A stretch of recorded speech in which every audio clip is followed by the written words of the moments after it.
Well, the gospel for today, my dear friends, is taken from the gospel of Matthew chapter 5, verses 20 to 26. Jesus said to his disciples, "I tell you, unless your righteousness surpasses that of the scribes and Pharisees, you will not enter into the kingdom of heaven. You have heard that it was said to your ancestors, 'You shall not kill, and whoever kills will be liable to judgment.' But I say to you, whoever is angry with his brother will be liable to judgment, and whoever says to his brother, 'Racha,' will be answerable to the Sanhedrin. And whoever says, 'You fool,' will be liable to fiery Gehenna. Therefore, if you bring your gift to the altar, and there recall that your brother has something against you, leave your gift there at the altar, go first and be reconciled with your brother, and then come and offer your gift. Settle with your opponent quickly while on the way to court.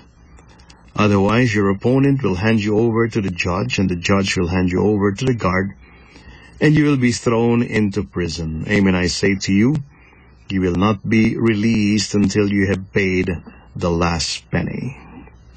Well, the gospel tells us that, therefore, if you bring your gift to the altar, and there recall that your brother has something or anything against you, leave your gift there at the altar, go first and be reconciled with your brother, and then come and offer your gift. Settle with your opponent quickly while on the way to court. Well, that's great. You know, I had this experience, one of those unforgettable experience about reconciliation. You know, I gave a retreat, actually a 3-day retreat to a certain close group of workers in the church. Actually, they're working in the church, and church workers actually, and they have been quite comfortable with each other. But we noticed that there is something like, some animosity between some of them. And it was Sunday, and we're supposed to, the schedule was, we've got an early morning breakfast, and then after that we have a little conference, and then we have snacks, and after that we have the Mass, and then around 12 o'clock everybody goes home, okay? So when we reached the schedule of the Mass, I was there, and this was the gospel. So I started the Mass, and then I said a homily, and I challenged them, and I said, anyway, we just finished reading the gospel, and may I invite you to please go out first. If there's anything against you and others, you can go out first and try to reconcile with one another. So I allowed them to get out. You know, there's something like about 37 people, okay?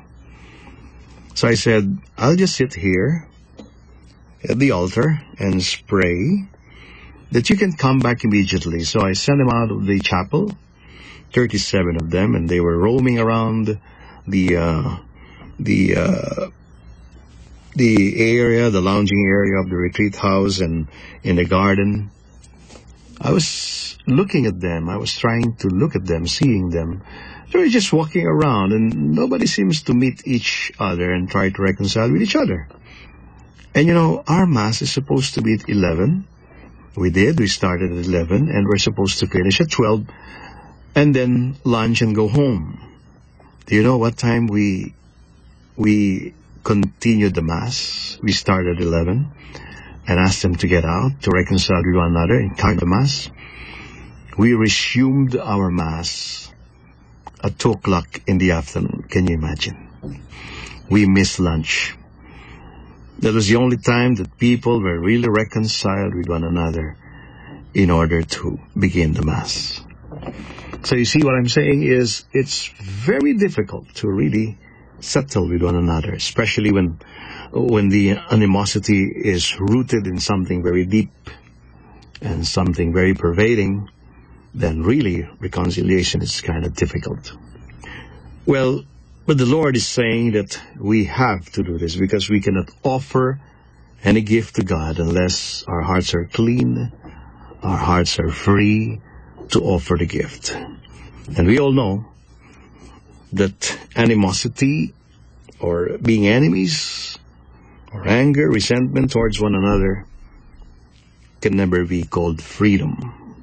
We are always bonded with all those emotional backlog, and we have to take them out in order to freely offer a sacrifice of praise.